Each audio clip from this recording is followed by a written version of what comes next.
Hi guys, and this time around I'm bringing you the TRN Jaws. This is their flagship currently, the flagship from TRN, an IEM that kind of takes on the formula of both the White Tiger and the Shell and gives it its own interpretation on that formula. Anyway, the box or the unboxing experience for the Jaws is really something else. Inside, I mean, you have all the tips you can possibly imagine: case, cable, everything comes packaged, I mean, flawlessly.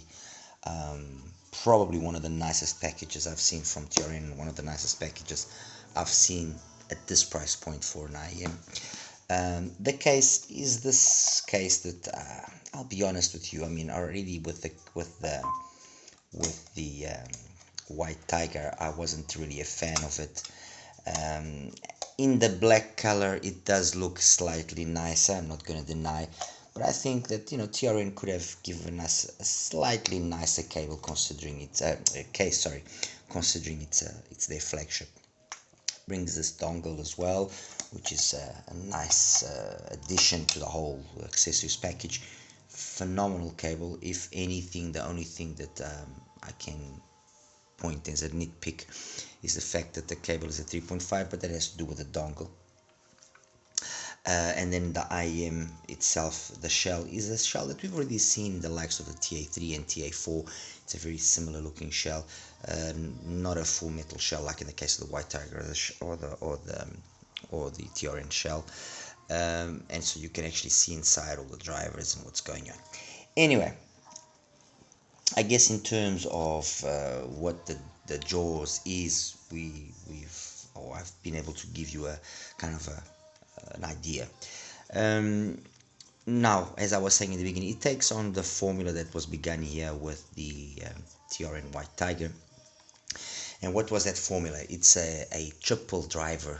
It uses the White Tiger uses a triple driver in a coaxially mounted fashion. It has a 10.5mm beryllium coated driver with an 8mm PET driver and then a planar.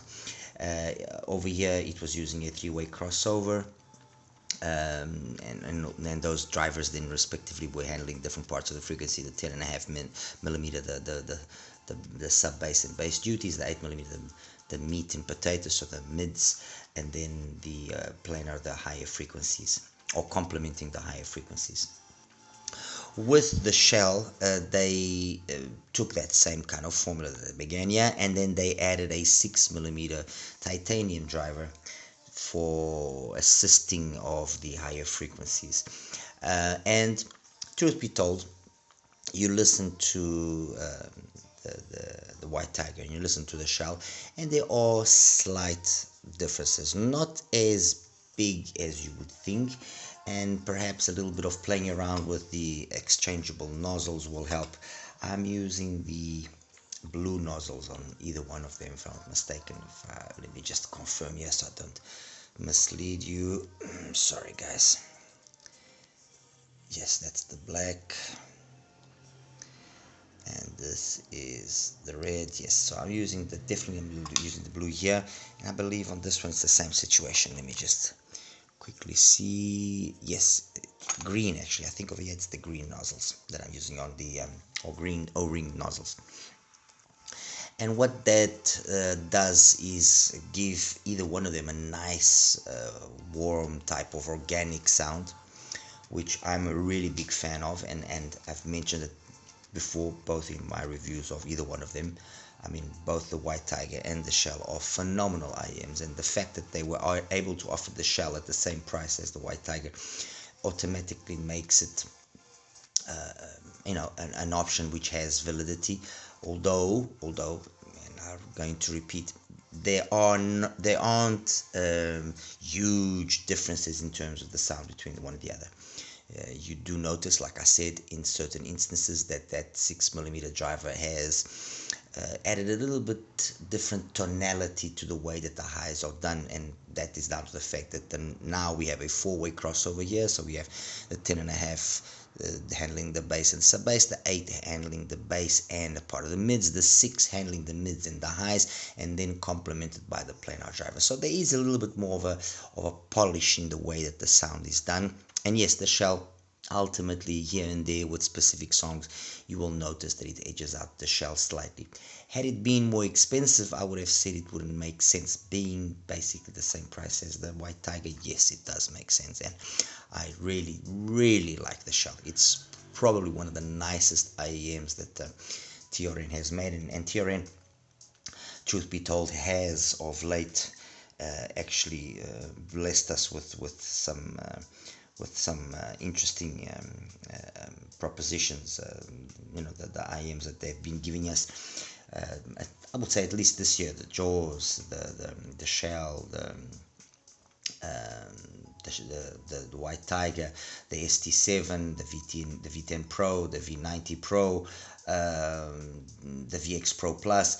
So I would say over the last year, they've given us some really interesting IEMs. The Azure Dragon was probably the one that I was expecting the most from, but it kind of fell short in my opinion just a little bit. But what is important here, and this is what we're talking about, is now these. As for the Jaws, it takes on the formula of the shell and adds 4 BAs to help complement as well the way that the treble and the upper treble is done. So we have the 300095 BAs and the 50060 BAs.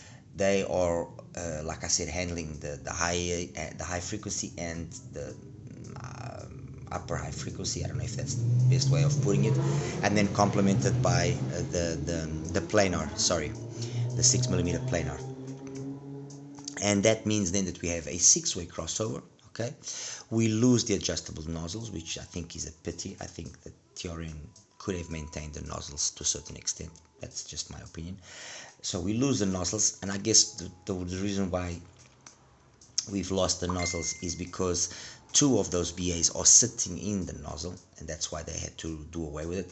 But I think, this is just me now speculating, I think that the A could have found a way around it. They could have found a way of actually keeping the BAs and having the exchangeable nozzles. Anyway, that's neither here or there.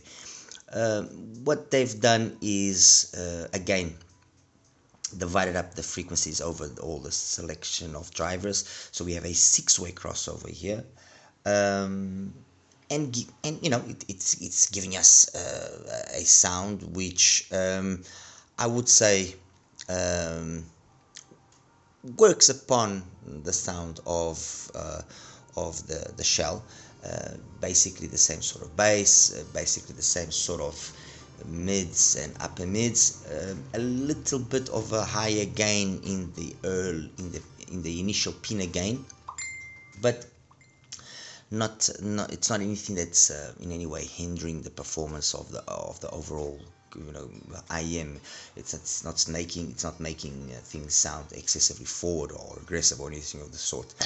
The higher frequencies is where again we see that there is a more polished presentation. So in terms of bass, any one of the 3 is phenomenal. In terms of the low mids and the mids up to, I would say, about 1.5K, again, it's not where you will notice the big differences. Where you start noticing more polish and more care in the performance of the in the way that the IEMs are performing is then with the shell. That 6mm driver just adds a different flavor to the tonality of the higher frequencies by assisting the planar driver.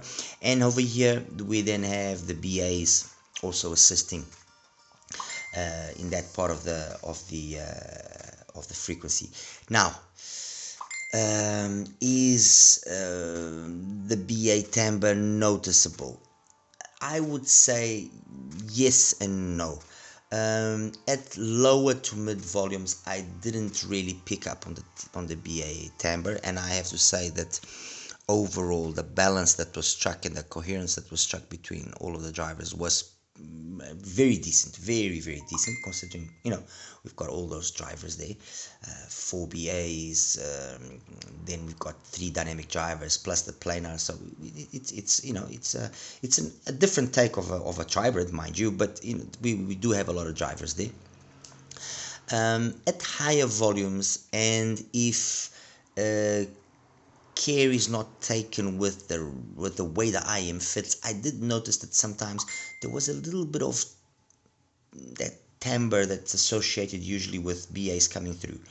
It wasn't bugging me, I'll be honest with you. It wasn't bugging me. It was just it just kind of ultimately, I think, spoiled a little bit the overall idea of what they were trying to achieve here with the Jaws. At least that's what I think, which was go from a sound that begins in the shell by being a little bit more organic, by introducing a higher level of let's say technical capabilities starting with the sound of the White Tiger, which is a little bit more organic, more old school. In the shell, they try and give us a little bit more of that technicality, or rather of that technical capability. And on the Jaws, they take that step further by giving us the most technical, or at least on paper the most technically capable IM of the threes. In terms of overall technicalities, yes, it is the most technical. In terms of the overall musicality, I would probably say that the White Tiger and the Shell slightly edge out the Jaws.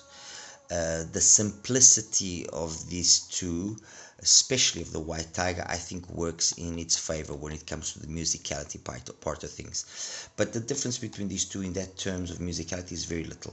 Over here, it's like I said, it's just the fact that those BAs there in the nozzle, I don't know, I think way, you know. In terms of price, the White Tiger initially was around the $50 mark, the Shell around the same thing, just a little over $50. Jaws is priced at about $140. I've seen it now slightly cheaper, about $120, $130. And I think that's the price point that it should have been from the beginning, and maybe now on sale and so on, come even down closer to the 100 or just below the $100 price point. You know, it's debatable what I'm saying. Some might agree with me, some might not agree, but that's the reality. Anyway, let's jump into the sound of the Jaws and see how it is. Bass, it's never really been a problem with any one of these IEMs, and the Jaws is using the same driver for the bass, so the bass here is really good. It's a nice full thick bass. It rumbles, it's got impact, it's got slam. I can't fault it. If there is anything that maybe I do notice on the bass here as compared to the other two, and mainly compared to the White Tiger, is that because we have then that extra crispiness coming from the higher frequency range by the usage of those other extra drivers, which help clean up things a little bit more, it makes the bass perhaps a little bit more incisive, just a little bit more hard. Hard is probably not the right word, but it's you feel that there's just a little extra crispiness in the way that the slams and the bass drums come across. Okay, mids. As I mentioned, there's an initial pinna gain which is quite abrupt. I mean, it goes from basically 900 Hz where it starts the pinna gain, and peaks straight away at 2 kHz in a very abrupt manner to a certain extent. But because we have that nice bass coming from behind, and it peaks and then straight away it drops, you don't, at least I didn't feel that it was in any way aggressive or too intense or anything of the sort. No, it peaks, it starts automatically dropping off, and kind of it drops off not in a plateaued manner, because there's some ups and downs there, but it drops in a very nice fashion, so much so that the way that when I show you the graphs you'll understand the way that that part of the frequency range between, I would say, about 2 kilohertz and 6 kilohertz, 7 kilohertz is done, comes across very detailed and smooth. You pick up on that fact when you go from the White Tiger to to the jaws, you notice it. Over here, yes, it's detailed, but you will notice a certain warmness to the way that that part of the spectrum is done. Okay, and then when you go onto the jaws, you notice that it's equally as well done, but it's got that extra detail, that extra crispiness. I would say almost like this is a valve amplifier, this is a solid state amplifier of really good quality. I hope that kind of transmits or conveys the idea I'm trying to say. Treble is where then, especially at higher volumes, is where then there is the occasional song, especially if guitars are involved, where you notice that there's an energy there which is colored, yes, but it's colored in a manner which is just borderlining being too much, especially when you start cranking the volume. And I would say that the scaling aspect of the jaws, it's where it also kind of falls behind both the shell and the white tiger. These two scale extremely well. While here the scaling is good and it gets very loud, so I mean you don't have to blast your ears or anything of the sort, because it's got more than enough volume capability. But I mean, this is a review and I am trying to obviously showcase the positive points, but also bring your attention to the negative points that at least I picked up when I listened to it. And maybe you guys will listen to it and you won't, but I mean, there are slight little things here that you notice. And then extension past that, it's fine. Good soundstage, good imaging, plenty of energy, past 10K to complement everything in a nice manner. So really no information missing up. I would say soundstage and imaging definitely are probably the best two technical capabilities with the timbre and tonality. Just in a second place, very close second, mind you, while for example in the case of the white tiger, I would say timbre and tonality is the characteristic that I most like. In the shell, the same situation.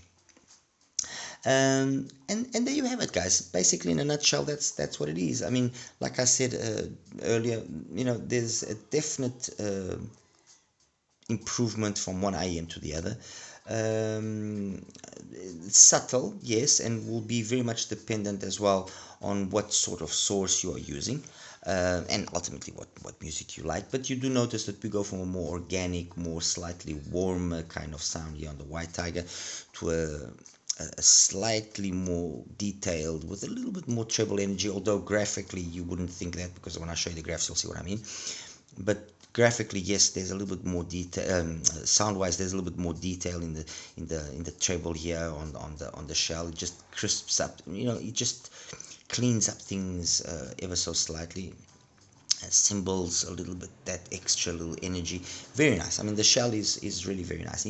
My first impressions of the shell, I have to say I wasn't overly impressed when I first reviewed the shell, but that was down to me not having found the right tip, which actually the TRN tips are doing a perfect job, and also having not found or letting it, I don't want to say break in, but letting it just run for a little bit so that things could kind of fall into their place.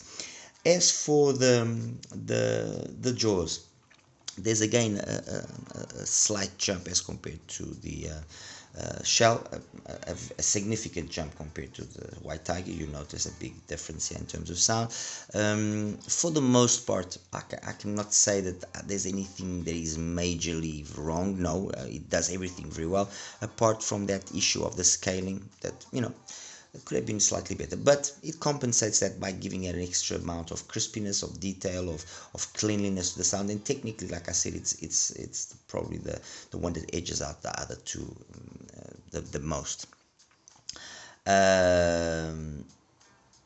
Finally, with regards to price, accessories wise, any one of them has got good accessories. That's the reality. Let's face it. It's got a good cable as well. Good cable. It just doesn't bring the dongle here on the white tiger and on the shell. The build quality is equally there. I would even say that these two, the white tiger and the shell, have actually got a better build quality. And they've got the nozzles which the jaw doesn't have, so you can say that's compensated by the fact that jaws then have the dongle. Cases are all the same. The issue here is exactly, is it worthwhile that significant price jump? Look, I'll be very honest with you. After listening to the three of them for quite some time now, I think that the best value for money here lies on the shell.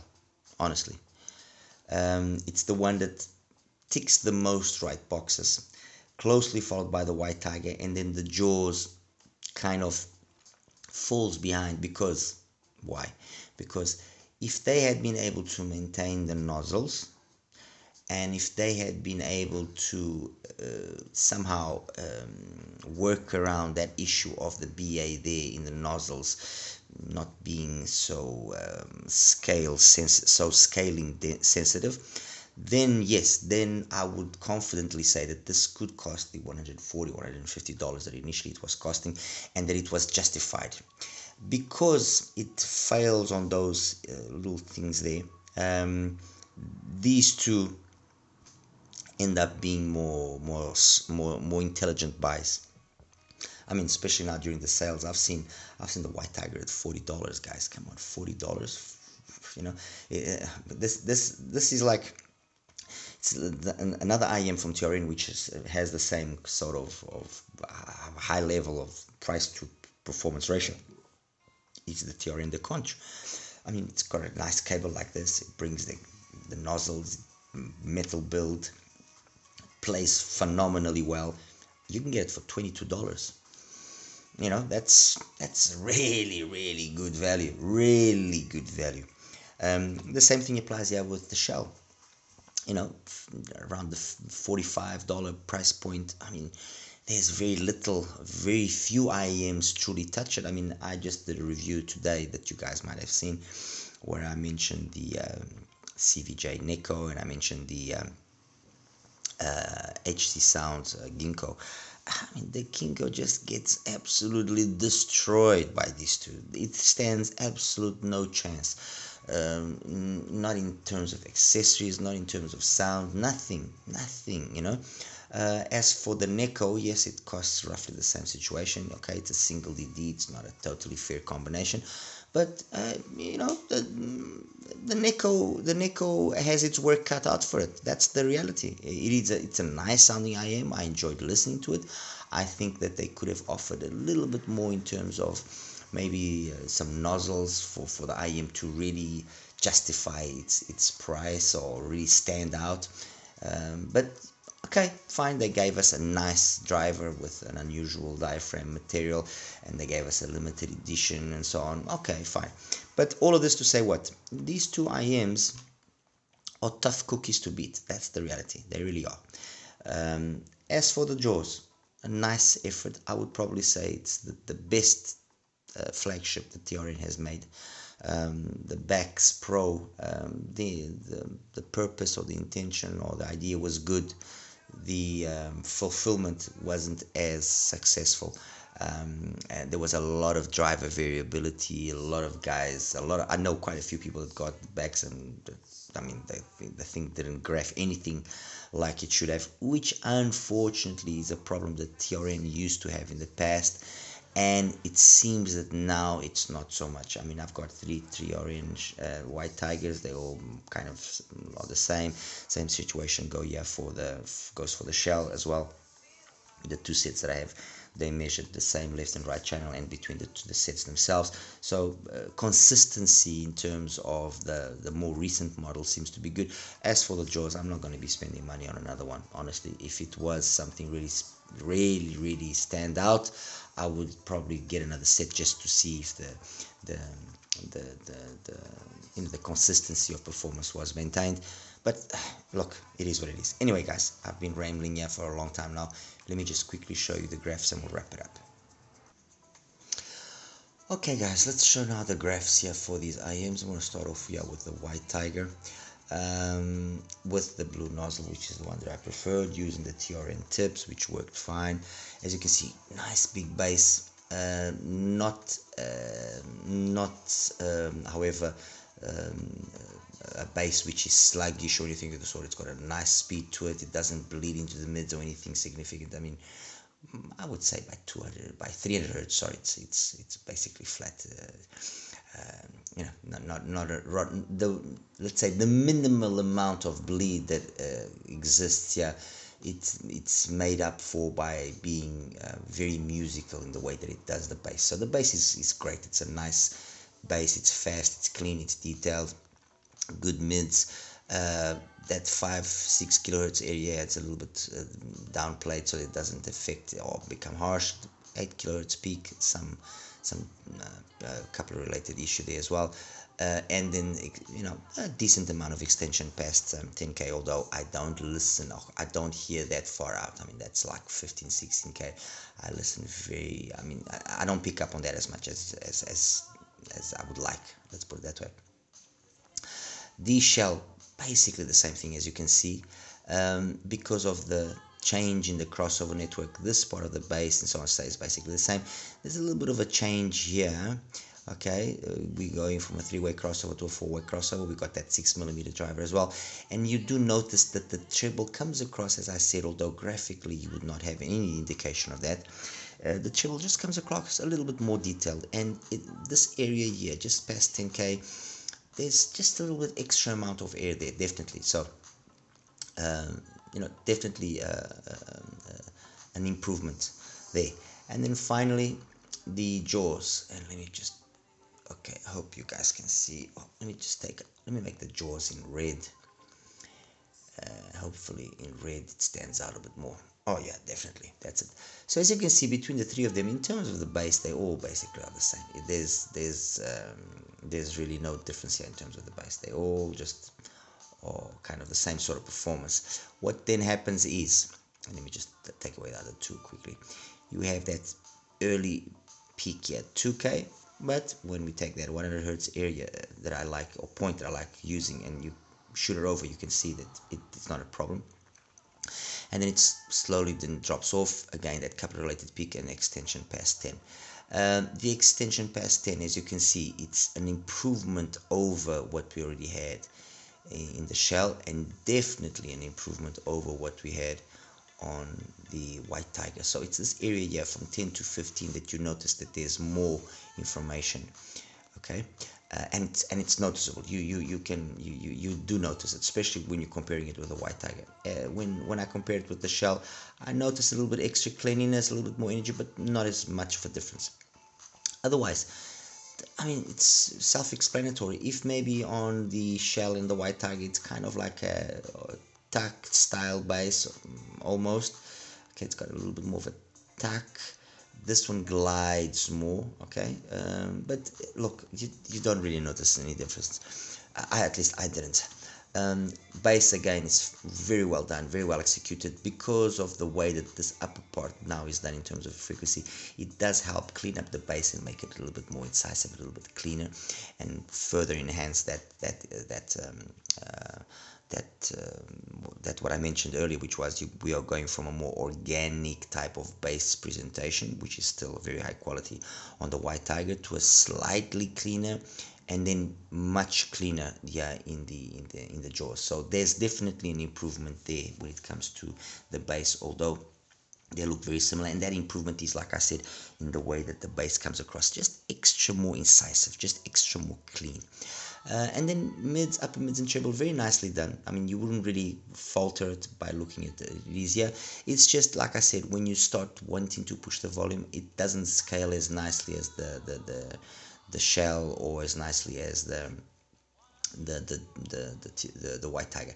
And I think perhaps part of that issue that I'm talking about with regards to the BAs is that if you notice here carefully, there's a little bit extra more energy here at 5, 6, 7K. And it's an area that at least I'm sensitive to, and maybe that extra energy there is an energy where the BAs are actually functioning, doing their thing, and that's why I can pick up on it. And when it starts scaling, it doesn't scale as nicely as it could ultimately. And that's it, guys. There you have it. Like I've said before when I did the initial review for the White Tiger, phenomenal IEM. when I did the review for the shell, and now that I've touched up again on the shell, I can definitely say it's probably the one that makes the most sense. Really, really good IEM. As for the jaws, without a doubt, the best flagship IEM from TRN. It has its positives, but its negatives, as I mentioned earlier, are not enough to justify it being something that I recommend wholeheartedly over the white tiger or the shell. Maybe over the white tiger I can still see some reasoning for it if you can get it at a discount price because of that extra detail that you're getting, but definitely not a better IEM than the shell. The shell kind of, you know, made the work for the jaws very difficult because it's got a really competitive price. Guys, like and subscribe. Any questions, please feel free to ask me, and I'll see you in the next one. You take care now. Bye bye.